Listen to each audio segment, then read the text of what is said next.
गांव की एक शांत पगडंडी के किनारे एक पुराना सा बाड़ा खड़ा था। यही घर था गौरी, एक मासूम गाय का, और उसके साथ रहता था उसका नन्हा सा बछड़ा मोनू।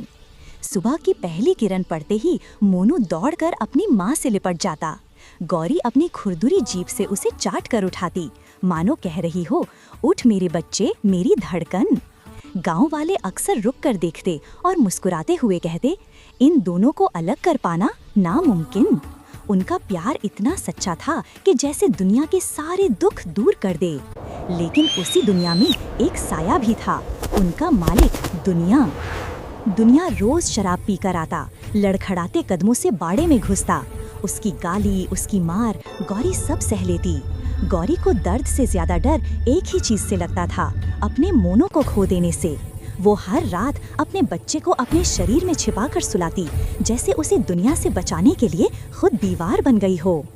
एक रात आकाश अचानक काला हो गया, गरजती बिजली, तेज आंधी, मूसलाधार बारिश, और उसी तूफान में दुनिया शराब पीकर बाड़े में घुसा। गुस्से में उसने मोनू को बाजू से पकड़ लिया और चिल्लाया, आज इसे बेच दूंगा। गौरी का दिल जैसे रुक गया। वो जोर से रंभाई, मुँह मुँह, मेरे बच्चे को मत ले जाओ। लेकिन उसकी पुकार बारिश के कोलाहल में दब गई। मोनू डर से कांप रहा था, उसकी बड़ी आंखों में आंसू भर आए, जैसे वो अपनी माँ को कह रहा हो, माँ बचाओ। हर बिजली की चमक में दोनों एक दूसरे को देखते। दर्द, बेबसी और डर उनकी आंखों में साफ दिखता था। गौरी ने पूरी ताकत से अपनी गर्दन में बंधी रस्सी खींची। रस्सी उसकी त्वचा को काटती चली गई, खून निकलने लगा।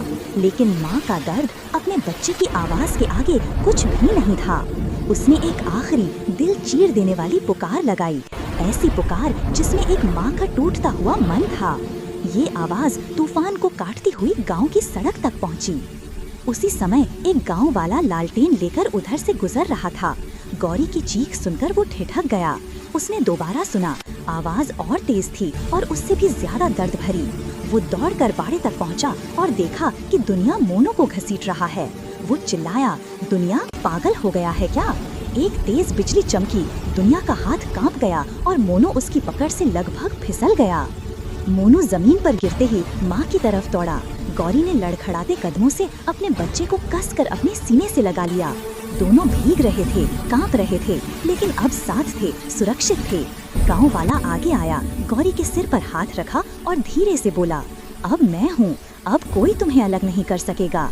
तूफान अभी भी चल रहा था, लेकिन उस बाड़े के भीतर एक शांति उतर चुकी थी, क्योंकि एक माँ अपने बच्चे